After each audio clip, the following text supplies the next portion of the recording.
VI Caribbean Connection Headline News on WSTA Radio and FocusVI.com. We'll be back with more after this. What is a census, you ask? It is a count every 10 years of all the people living in the U.S. Virgin Islands, and you should make sure that you're in that count. The 2020 census is currently being conducted to get a count of the entire USVI population. The results are confidential and help shape our future. It affects funding for our schools, roads, hospitals, and emergency services such as police, firefighters, and EMTs. If they have not already done so, a census taker will visit your home. When they come, participate by answering all questions asked. Census takers are trained to conduct interviews following the CDC and local health guidelines during this pandemic. Your assistance is needed to ensure an accurate count. Help us get our fair share of funding. Complete the 2020 census and be counted. Shape your future. Start here. A public service message brought to you by Alpha Kappa Alpha Sorority Incorporated, Sigma Theta Omega Chapter St. Thomas St. John, and Rho Omicron Chapter of the University of the Virgin Islands, St. Thomas Campus. Hi, this is Governor Albert Bryant Jr. Reading is so fundamental to a brighter future, and nothing should stop you, not even COVID-19. This year, my summer reading challenge for grades K through 6 is going virtual. Take the Read 5 challenge and get your parent or guardian's permission to log on to read5.org for a super fun selection of books you can download or read online for free. Or you can read the books you have at home. Keep track of all the books you read and submit the titles online at read5.org. The challenge begins on June 17th and ends on September 18th, 2020. If you read 5 or more, you meet the challenge and you get invited to my big celebration. Stay safe, stay sanitized, and read 5.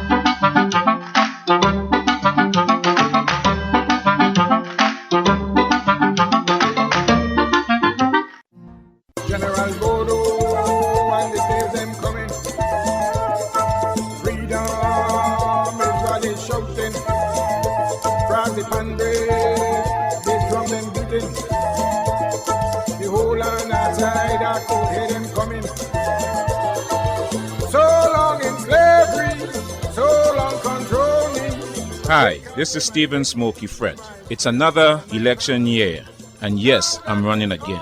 I just want to help. So I'm inviting you to listen to my bi-weekly political broadcast beginning Tuesday, June 23rd, right here at WSTA, 10 a.m. in the morning.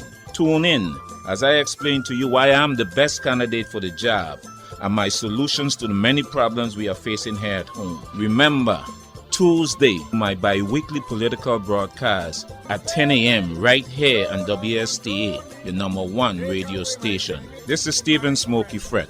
See you then. Now that it's all clear, emancipation's here. Get slavery out of the way. Smokey Fred for Senator, vote him in November, proven leader. Paid for by the committee to elect Stephen Smokey Fred to the 34th Legislature. Smokey Fred for Senator, vote him in November, proven leader. While facial coverings can simply be uncomfortable and can make breathing difficult, the CDC and the government of the U.S. Virgin Islands recommend using masks when you are out in public to stop the spread of COVID-19. Wearing a mask is a requirement to enter any business in the USVI. Use your mask safely with appropriate hand hygiene. Check for holes or tears. Cover your face and mouth snugly. Make sure you can breathe easily. And be extra careful not to touch the front of your mask and any part of your face while removing it. Wash your hands and your mask after each use. And when you can, please stay at home and leave only for brief and essential errands. Avoid going out on really hot days when breathing can be difficult. Use a cloth mask or homemade covering made of light, breathable fabric. And take a break if you are ever feeling breathless. Remember, masks protect you and they protect others. As we all work together to fight COVID-19, tell your friends, tell your family, and remind our visitors that no mask means no service. Hi, this is Yolanda Bryan, First Lady of the U.S. Virgin Islands. Thank you, on behalf of a grateful community, to the men and women on the front lines every day fighting the spread of COVID-19. We're also grateful to you, our family, friends, and neighbors for following the guidelines of our government and health experts during these times. You have saved lives. Now it is time to enter the next phase of our path to a new normal. Governor Albert Bryan Jr. and Lieutenant Governor Tregenza Roach have asked us, with caution and care, to reopen our doors. Opening the economy, getting Virgin Islanders back to work, and welcoming visitors again to our shores is a necessary next step. But let's remain consistent and vigilant while continuing to follow the guidelines during this open doors phase. We are depending on you to do your part. We can't detain anybody because we think they have COVID or they may have COVID. I mean, certainly if you are moving about the community and you are infected, we could arrest you. But it's a matter of civil liberties in order to create a COVID jail for people and lock them in there. No one is doing that anywhere, and I don't think that's a viable approach. For the most part, I think the commissioner could agree that people have adhered to the quarantine when they've been found to be positive. What's a little problem, I think, is for people testing negative and then feeling like they're clear now and they should be all over the place. They should kind of, if you've been in contact with somebody, you should still remain in quarantine for 14 days. St. Croix have a distinct problem. I think, as we approach this, making sure that we apply different strategies on different islands and not the same strategy every place else. I think because of what's happening in Lime Tree, we have put all of our resources into making sure we test everybody there, getting them, making sure that we make sure that we don't have the spread. As we see it creep out into our community now, then we have to make other provisions and attack it there. Currently, if we go to safer at home, we certainly would be looking at a situation of at least 2 to 4 weeks, and that would be primarily looking at St. Croix. If the situation in St. Thomas starts to escalate, the situation over there. But the one thing I need to point out is back when we started this, we had maybe 25 ventilators between two islands. Now we have over 50, 60 permanent ventilators. And back then we didn't have the extra beds in the Regional Training Institute in St. Croix. We didn't have that extra build out. We have that now. We didn't have the extra build out in St. Thomas in the hospital. We didn't have remdesivir. We certainly didn't have all of the testing capability that we had. And we didn't have the knowledge that we had from that time. So we moved a long way around that continuum. And what we're trying to do now is just figuring out what is the best balance of having that door open, keeping people safe, and being able to continue the economy. And not have a situation where we have irreparable damage done. As you see, so many businesses are starting to close permanently now. That'll take years to fix if we start to lose our restaurants and our places of business, our small businesses. Those things just don't come back. And that's what we're really trying to get. And finding that is very difficult. I wouldn't even try to make it any other way. Finding that right balance between how do we make sure that the people who don't work for the government eat, and how do we make sure that we keep being able to process our payroll at the government at the same time, and all the same while keeping our spread to a level that we feel like we could manage. So it's a lot. The last thing I want to say is, in terms of shutting down the Hovensa facility, I don't know if most people have never had the opportunity to visit the village there. That room is it's like maybe a 15 by 10 room. It's a very small room. How do you keep 1,000 people locked in their rooms for 2 weeks, 14 days? You may make it worse in some cases. So it's a lot of different things and moving parts there. That's why if we're gonna lock it down, we're gonna lock it down the right way. And I'm not talking about the refinery. I'm just talking about the territory, or maybe even just St. Croix. in order to fight this. So I don't lose any sleep over doing it. I just want to make sure when we do it in a way that is really maintains people's safety, number one, and still allows people to be able to bring food to their table. A major announcement today in terms of the opening schools because of the surge in cases in the territory right now, and in abundance of caution, we will be delaying the opening of public schools to at least the day after Labor Day. If we were to open schools any earlier, we would likely have to do so 100% virtually, which is a less than ideal scenario. We feel that this opening of school, delaying it till September, has a lot of benefits. Number one, children have a better chance of having a school year, complete school year, with less virtual classes if we get a vaccine later this year, earlier next year. So if we start in August, we have to end in May. The chances of us having a vaccine grow higher as we enter later on this year into the next year. So what we're hoping is with a month delay, at least we can have at least one more month of school, hopefully all in school next year. When I say next year, not next calendar year, not next school year, if we get a vaccine or we get a better way of curing this virus or treating this virus rather. We anticipate having a flatter curve and less spread in our community by this time. And as more states go to masking policies, we need the national surge to die down. It's just like anything else that we deal with here in the Virgin Islands. We are always subject to what is going on in the U.S. mainland and what happens in the world. So unless we totally lock down and keep every single body out, as long as the U.S. continues to surge, we are going to see increased cases here in the Virgin Islands. We will also gain the benefit of the lessons learned from those school districts that opened earlier. So all those school districts that are opening in August, we're going to be able to see how they rolled out, what happened in effect, what they had to take back, what they had to add, and we won't have to repeat some of the mistakes that they have made in opening earlier. So I think the delayed school and opening to September, the day after Labor Day, is prudent and is in the best interest of our students. This is an active conversation happening on the mainland as well as it's happening in every school in the district, in the country.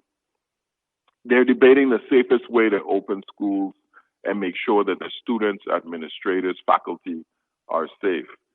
This continued surge, we have to be able to deal with it without compromising the education of our children or their health and the health of the school faculty.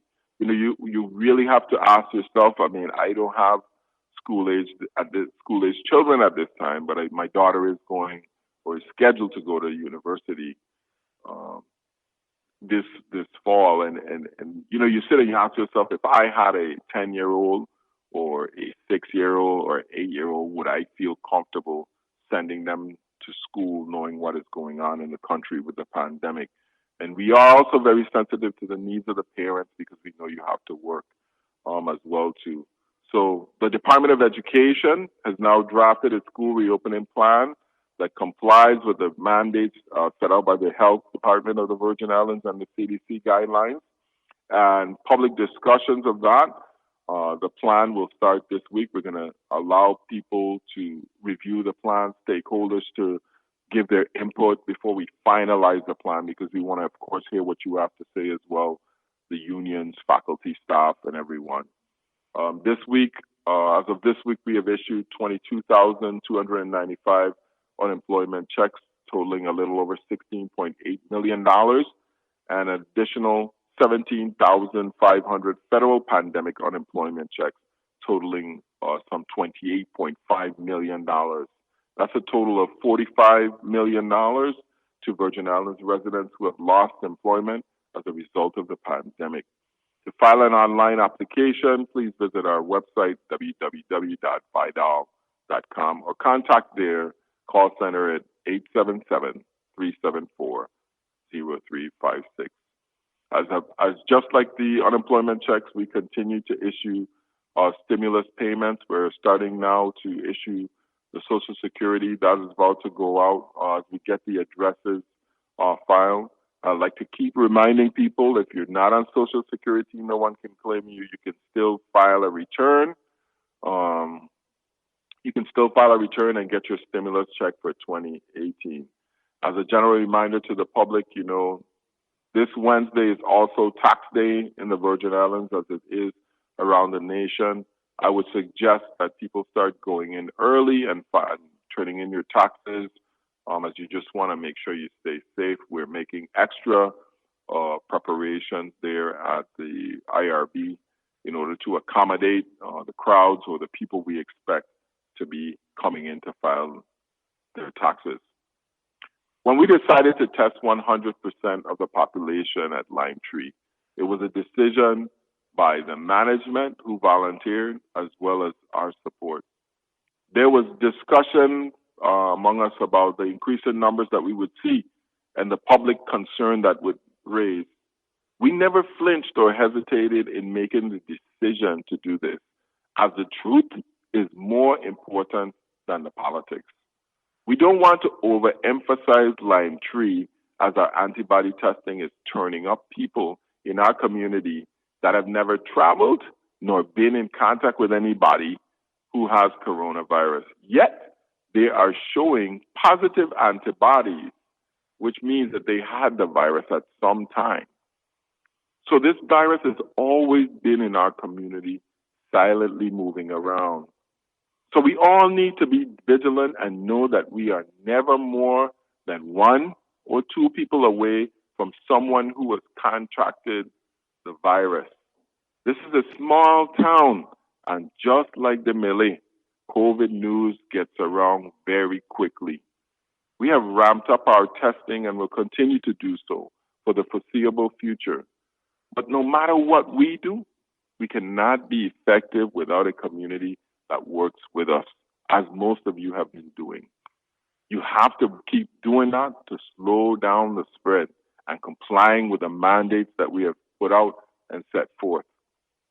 Whenever we shut one thing down, COVID will raise its ugly head in another. We shut down all the bars, and now we are having scares in our offices. We are paring back our office activity in the government. Again, we're telling people, work from home wherever possible. You're safer at home. The people in the private sector, I'm reaching out to you to please do the same. If you can work from home, please do so. And limit your interaction with other humans as much as possible. As I have said before, we are considering all options, including complete and total shutdown again. And we will continue to work and monitor our situation daily to keep you, your loved ones, and your family safe. Dana Clendenin, Division of Personnel Director, and Darrell George, Director of the VI Fire Service, in accordance with VI Code Title 3, Chapter 25, Section 523, announced testing for the rank of firefighter in a St. Croix district only. All interested candidates must sign up and submit a completed application package online at www.dopusvi.org by 11:59 p.m. Monday, July 20th, 2020. The testing dates are scheduled for August 11, 2020. The online preparation manual and practice tests that simulate the full-length version of the exam are now available for a minimum fee. To qualify, a candidate must have a high school diploma or equivalency certificate from accredited institutions, possess or be able to qualify for a motor vehicle operator's license, must be a U.S. citizen or permanent resident, must be 18 years of age or older at time of hire, must successfully complete the National Registry EMT certification and Firefighter 1 training upon completion of the new recruit training within 18 months of employment. No felony convictions or disqualifying criminal histories within the past 7 years. Ability to meet the department's physical standards. The following candidates will be exempt from sitting a written examination, but are required to meet all other established criteria for qualification. Persons holding a degree in any field of study, associate and above, from an accredited institution. All honorably discharged veterans from any branch of the U.S. Armed Forces, DD 214.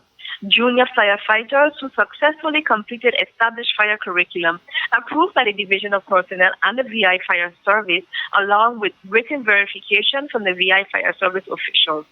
Contact Mrs. Shameen Ibel John, Personnel Analyst in the St. Croix District at 340-718-8588 for more information. There are additional job postings on our website. Visit us at www.dopusvi.org. Your government career awaits you, and we've got you covered. We'll be back with VIPD updates after this. The Atlantic hurricane season begins on June 1st and lasts through November 30th. Please take necessary steps to protect you, your family, and the community. Begin collecting supplies such as bottled waters and non-perishable food, batteries, radios, games for children. Don't forget about your pets and especially your elderly family. Take time now to trim trees, install or check shutters, talk to children about hurricanes and allow them to pack their own go bags. These activities can help reduce anxiety in the event of a storm. We're a small community. Together we can ensure our islands, homes and families remain prepared for hurricanes. Register for Alert VI emergency notification by visiting vitema.vi.gov. Make a plan. Be prepared. Stay informed.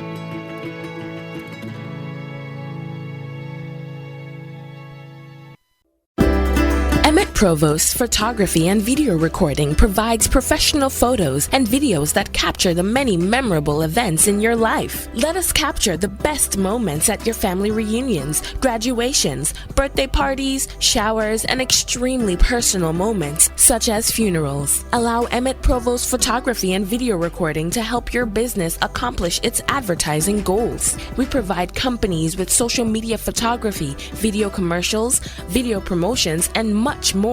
Call Emmett at 340-228-1199 or 340-642-8947. Photos and videos allow us to capture life's special moments which tell a story that lives on forever. Call 340-228-1199 or 340-642-8947. Contact Emmett Provost Photography and Video Recording to preserve moments that will last for a lifetime.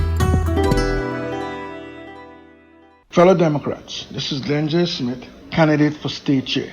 On August 1, all registered Democrats are eligible to vote in our primary. The following positions will be contested: Legislature, Board of Elections, and Board of Education, including the following party offices: district chairs, district and territorial seats, and our state chair. I humbly seek your support to become your next state chair. It is no secret that the bridge between registered Democrats and our party's leadership is in need of repair. Our party has lost a few steps with our people. If elected, I promise to increase party membership, working in concert with our district chairs. Conduct orderly territorial party meetings. Host 3 major party fundraisers with our district chairs on each island. Establish a stronger relationship with all our elected officials. We must build a stronger bridge to reconnect our party with our electorate. One people, one party, one purpose.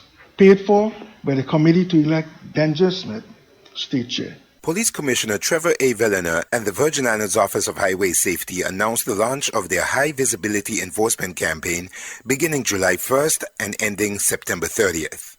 High visibility enforcement is designed to deter people from driving after consuming alcoholic beverages, controlled substances, and prescription medication. The Virgin Islands Police Department will be increasing the number of law enforcement officers to protect the lives and residents and visitors in the territory. You will see increased enforcement on the roadways, conducting zero-tolerance comprehensive sobriety roadside checkpoints to detect and apprehend those who drive impaired. In fiscal year 2019, the Virgin Islands experienced a total of 4,722 collisions territory-wide. 709 of those collisions resulted in injuries, while 18 were reported as fatalities. The territory also incurred 79 DUI arrests and 2 impaired driving-related fatalities. By working together, Commissioner Vellner and the Office of Highway Safety are encouraging the public to practice safe driving by complying to the traffic rules and regulations, which can reduce crashes, save lives, and prevent injuries in our community. Continue to follow the COVID-19 protocols to protect you and your family's health. Remember to always be vigilant and to put safety first by planning a safe way home before you start to drink. If you plan to go out and enjoy the evening with alcohol, select a designated driver. Join us in helping to keep everyone safe on the road.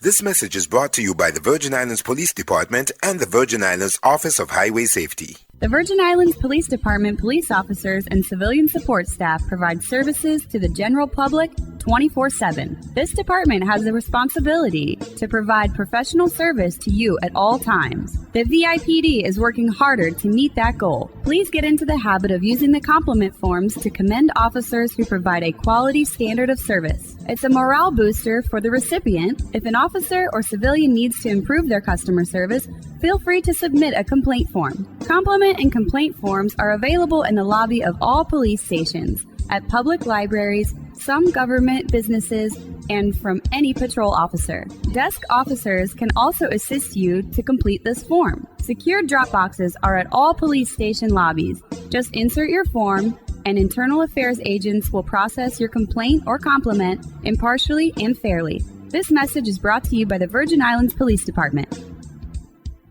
The VIPD Firearms Investigation Unit enforces the rules and regulations, laws, policies, and procedures that govern the licensing of firearms within the U.S. Virgin Islands. It is also responsible for ensuring that applicants are properly investigated and meet all the qualifications required by law prior to being granted a firearms license. The unit is also responsible for court presentations and home and business inspections. The unit is the record keeper of all firearm registrations in the territory. The Firearms Unit recommends that you do not bring your mainland licensed firearm into our islands if you will be visiting without contacting the Firearms Unit. Bringing unlicensed firearms into the territory will result in those firearms being confiscated, and you may be prosecuted in accordance to the laws of the U.S. Virgin Islands. When traveling to the United States Virgin Islands, our law requires that if you come into the U.S. Virgin Islands with a firearm, you must immediately contact the Firearms Unit at 340-778-2211 or 340-774-2211. You will be arrested if you are found in possession of an unregistered firearm. Crime Stoppers USVI. If someone provides information to Crime Stoppers that leads to an arrest, does that person have to come forward at trial to testify? And 2, if they do not come forward to testify, how is the individual prosecuted in a court of law?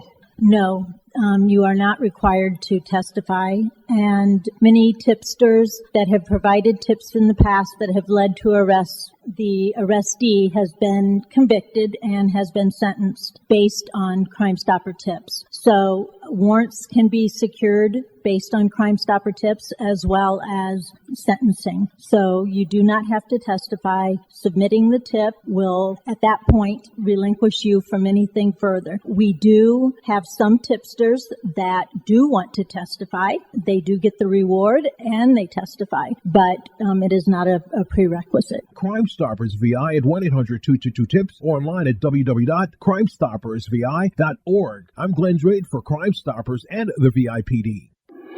Now we go to Toby Derima, Public Information Officer for the VIPD. On July 13th at approximately 2 a.m., the 911 Emergency Call Center received a report of a robbery that took place at the Bethlehem Soccer Stadium just north of Avioders Heights. The victim reported that he was at the soccer field on his phone when he was approached by 2 males who pointed guns at him and ordered him to leave the area on foot. He complied and ran away from the area, leaving his belongings behind. The suspects left the area in the victim's car, a gray 4-door Chevrolet Cavalier. The first suspect was described as a black male with short spiky hair on top his head with the sides cut low, wearing long pants with a gray vest. The second suspect was Hispanic looking with short hair wearing a black shirt and 3/4 pants. The VIPD is appealing to the community to report anything that they may know about this incident by calling 911, the crime tip line at 340-778-4950, or Crime Stoppers USVI at 1-800-222-TIPS. On July 11th at roughly 5:05 p.m., officers of the Special Operations Bureau arrested 29-year-old Kiwasi James of Estate Mariendal, charging him with possession of an unlicensed firearm and possession of a firearm within 1,000 feet of a school. An unlicensed firearm was found in the vehicle driven by James during a traffic stop on Wilmot-Reimer Highway. Bail for James was set at $25,000.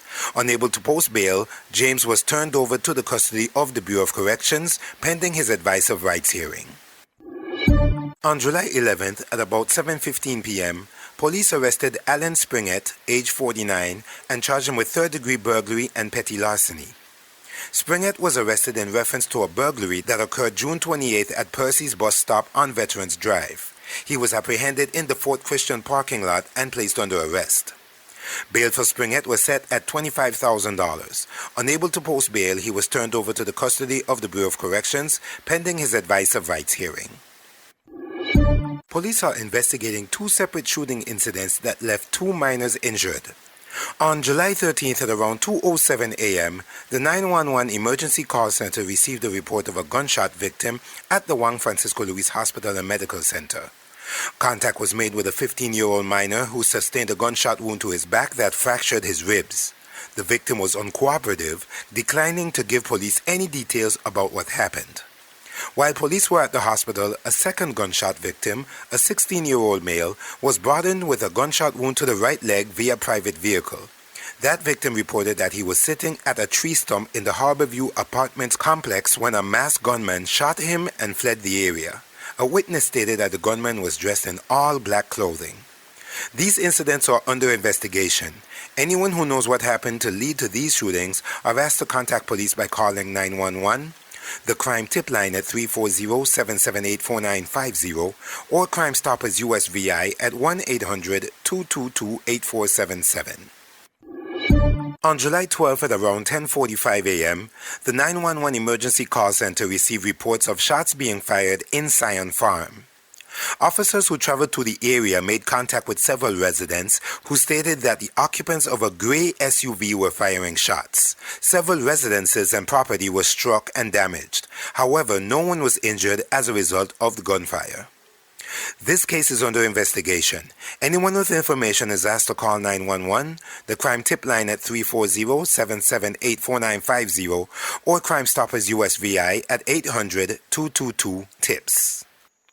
This is Toby DeRima, Public Information Officer for the Virgin Islands Police Department. You've been listening to VI Caribbean Connection Headline News on WSTA Radio and FocusVI.com.